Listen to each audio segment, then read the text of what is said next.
আলহামদুলিল্লাহ I got 8 on a band of 9 আমি note down করতাম আমার হচ্ছে নোট ডাউন স্কিলটা আসলে আমি সবাইকে বলতে চাই খুবই ইম্পর্টেন্ট সেটা আইএলটিএস হোক বা আপনার একাডেমিক পারপোজে হোক প্রথম দুই তিনটা মকে আমার রাইটিং এ আসতো স্কোর 6.5 খুবই পুয়ার তো রাকিন স্যার আমাকে তখন ডেকে বলতেন যে দেখো এই প্রবলেম তুমি এগুলোর উপর ওয়ার্ক করো তোমার উনি কিন্তু কখনো ডিমোটিভেট করতেন না স্টুডেন্টদেরকে উনি কিন্তু বরঞ্চ আরো আমাদের প্লাস পয়েন্ট গুলো তুলে ধরতেন পজিটিভ পয়েন্ট গুলোর উপর ফোকাস করতেন যে না তোমার এই পজিটিভ পয়েন্টটা ভালো আছে।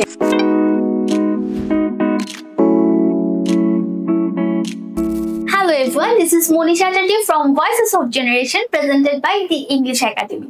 আজকে আমাদের সাথে গেস্ট হিসেবে উপস্থিত আছে The English Academy student Sammam Rahman. আজকে আমরা ওনার কাছ থেকে ওনার লাইফের একটা অ্যাচিভমেন্টের গল্প সম্পর্কে জানবো যেটা আমাদের ইয়াং জেনারেশনের জন্য একটা লাইফ লেসন হিসেবে কাজ করতে পারে। Hello everyone, my name is Sammam Rahman and I recently completed my bachelor's in mechanical engineering from Chittagong University of Engineering and Technology, and to add on I am also a student of English Academy and I recently also completed my IELTS. ভাইয়া আপনি recently IELTS করেছেন তো আপনার স্কোরটা একটু আমাদেরকে জানাবেন। Okay, so alhamdulillah I got 8 on a band of 9. Wow, so ভাইয়া 8 পাওয়ার পর আপনার এখন ফিলিংস কেমন? To be honest, it still feels surreal because আমি এক্সপেক্ট করিনি এক্সামটা দেওয়ার পর যে আমি আসলে 8 অ্যাচিভ করতে পারবো। However, my friends and relatives and also my instructors at English Academy, they always believed in me যে আমি 8 পেতে পারি। However, এক্সাম দেওয়ার পর আমার ওই কনফিডেন্সটা ছিল না আর কি। সো আই স্টিল রিমেম্বার আমার হ্যান্ড শেক করছিল যখন আমি আসলে ইমেলটা চেক করছিলাম যে you got your IELTS result and I went and logged into my account to check the result and when I saw 8 I was over the moon মানে এটা খুবই আনএক্সপেক্টেড ছিল and also it was a great feeling আসলে কারণ আমাদের সবারই target থাকে কিন্তু 8 পাওয়ার কিন্তু সবাই কিন্তু পায় না সো এটা আনএক্সপেক্টেড এবং অনেক বড় একটা অ্যাচিভমেন্ট সেই দিক থেকে চিন্তা করতে গেলে সো আমি জানতে চাইবো যে আইএলটিএস পারসু করার জন্য আপনাকে কোন জিনিসটা মোটিভেট করেছে?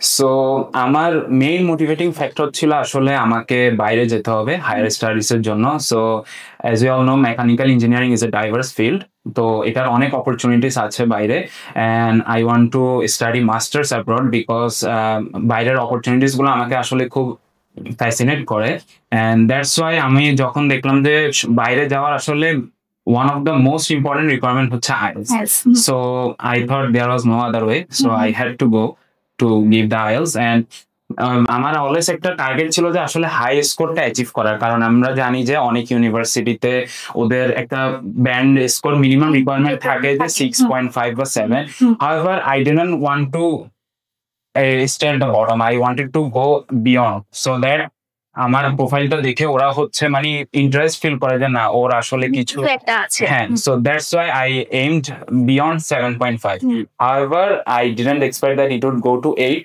and alhamdulillah it is a great feeling. Wow, congratulations. Thank you. Okay ভাইয়া তো আপনার আইএলটিএস এর প্রিপারেশনের ক্ষেত্রে কোন কোন ডিফিকাল্টিস আপনি ফেস করেছেন?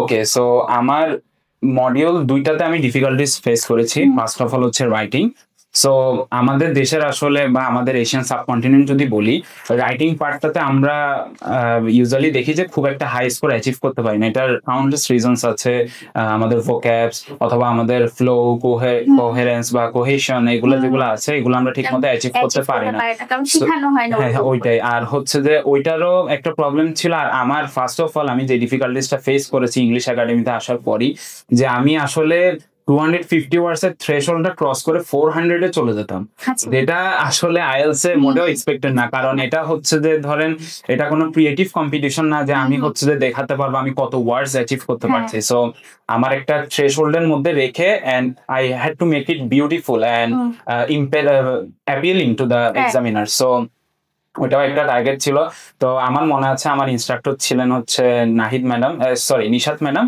সো উনি যখন আমার এসে এত বড় বড় দেখলেন যে ভাইয়া আপনাকে কমাতে হবে নাহলে আপনার স্কোরটা পাবেন না আপনি so I had to work on that and secondly যে পার্টটা সেটা হচ্ছে স্পিকিং কারণ অ্যাজ ইউ অল নো আমাদের ফ্লুয়েন্সি খুব একটা ভালো না আর এটার অনেক মেজর রিজনস আছে, যেমন একটা রিজন হচ্ছে যে ধরেন আমাদের এডুকেশনাল ইনস্টিটিউশন গুলোতে স্পিকিং এর উপর অত ফোকাস করা হয় না, বা হচ্ছে আমাদেরকে থেকে যে ওরা প্রেজেন্টেশন নিবে বা আমাদেরকে ওগুলাতে ওরা এক্সপেরিয়েন্স অনেক বেশি জড়তা থাকে। হ্যাঁ, ওইটার কারণে তো স্পিকিং এ আমার হচ্ছে যে একটু আমাদের মধ্যে একটা শাইনেস কাজ করে, যে আমরা আসলে মানুষদের সামনে ঠিকমতো এক্সপ্রেস করতে চাই না, যে মানে ইংলিশে প্র্যাকটিসও করতে চাই না, বলতেই ভয় পাই। আচ্ছা ভাইয়া, প্রত্যেকটা মডিউলের প্রিপারেশন গুলো কিভাবে নিয়েছিলেন যদি একটু এক্সপ্লেইন করেন আমাদের। আচ্ছা ওকে। সো ফার্স্ট অফ অল আমি যদি রিডিং এ আসি, রিডিংটা আসলে আমরা যেমন ক্লাস 9-10 বা কলেজে আমরা হচ্ছে যেমন প্যাসেজ দেখে অ্যান্সার করি, আইএলটিএস এর রিডিং কিন্তু মোটেও সেম না, cause it's a higher level of English proficiency test. So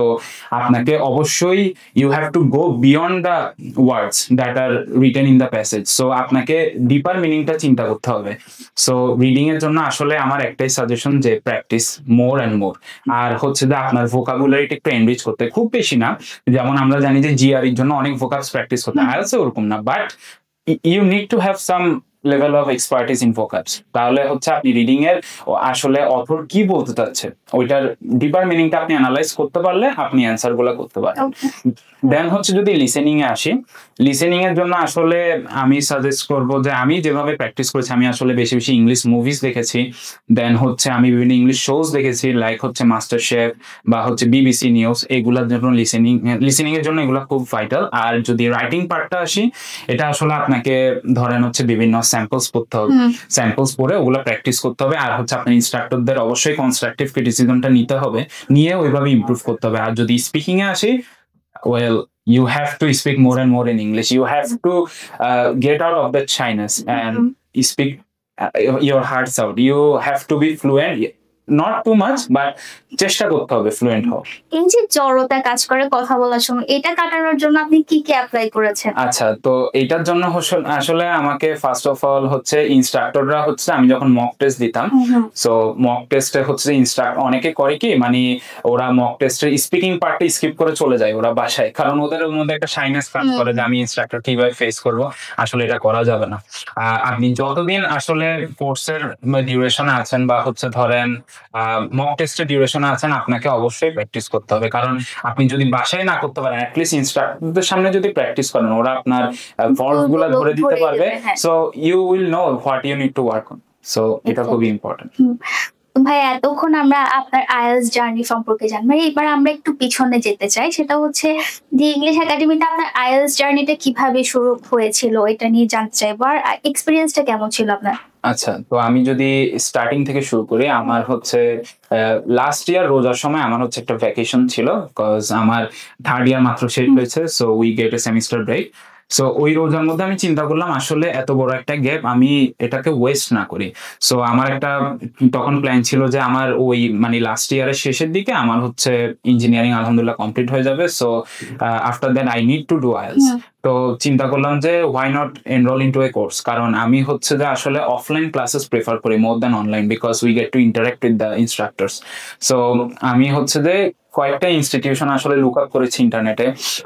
so English একাডেমিটা দুইটা রিজনে আসলে আমার ফার্স্টে চুজ করা হয়েছিল। ফার্স্ট অফ অল ওইটা হচ্ছে যে আমার বাসা থেকে কাছে, আর সেকেন্ড অফ অল হচ্ছে যে আপনাদের যে টাইমিং যে স্কেজুলটা ছিল ওইটা আসলে আমার স্কেজুলের সাথে অ্যালাইন করছিল। সো আমি চিন্তা করলাম এটাতে এনরোল হয়ে যায়।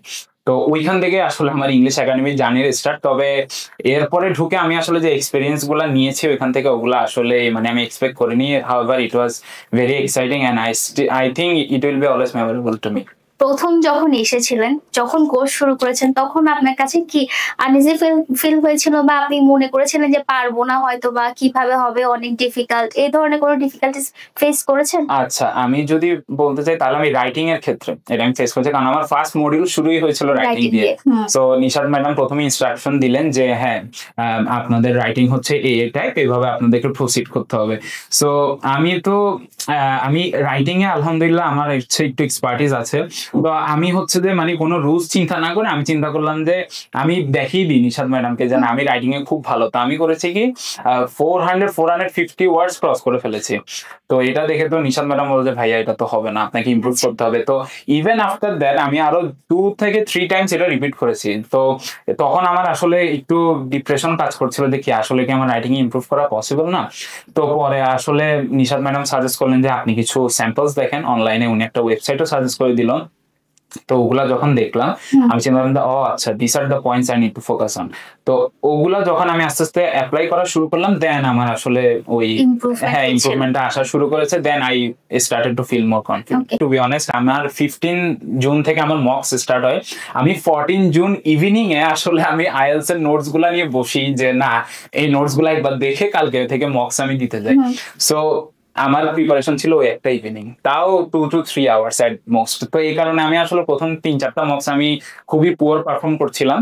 তো আস্তে আস্তে যখন আমি আবার ফ্লোতে ঢুকে গেলাম তখন আমি রিয়েলাইজ করলাম হ্যাঁ কেটে যায়। এরপর হচ্ছে যে আমার কনফিডেন্স আসা শুরু করে। দেন আমি হচ্ছে যে বিভিন্ন জায়গা থেকে টিপস নেওয়া শুরু করি। এরপর আমাদের ইনস্ট্রাক্টরটা তো আছেন, ওনারা হচ্ছে বিভিন্ন ক্রিটিসিজম দেন, ওনারা পয়েন্ট আউট করেন যে আপনার এখানে ফল্ট, এখানে ইমপ্রুভ করা লাগবে। So after 4 to 5 days I started getting back on track. ইনস্ট্রাক্টররা তো আপনাকে ডেইলি এক্সাম নিচ্ছেন না, ওনারা জাস্ট হচ্ছে ডেইলি আপনাকে বলছেন যে এটা এইভাবে এইভাবে যা শিখাচ্ছেন এন্ড অন দ্য স্পট আপনাকে হচ্ছে একটা মক টেস্ট নিয়ে ফেলছেন।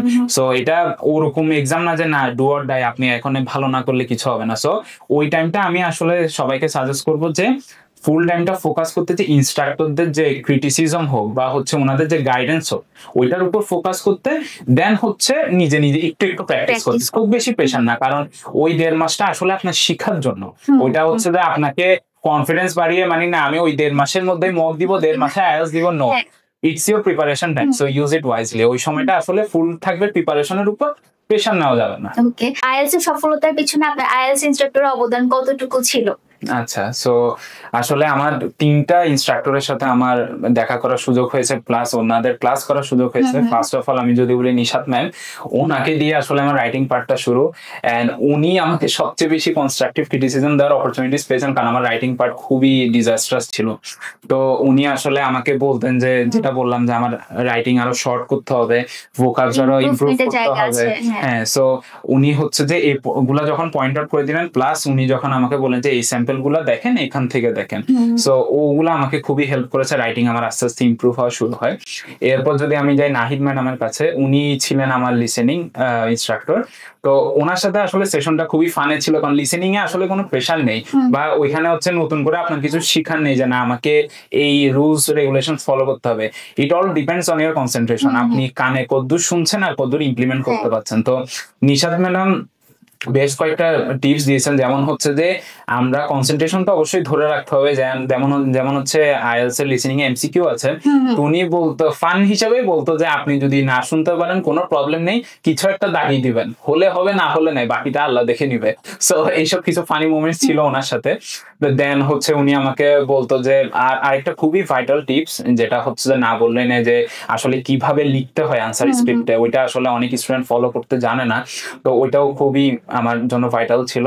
দেন আসি রাহিন sir, the most রেপুটেড person in English academy, যাকে আসলে কোনো স্টুডেন্ট না চিনার কোনো উপায় নেই।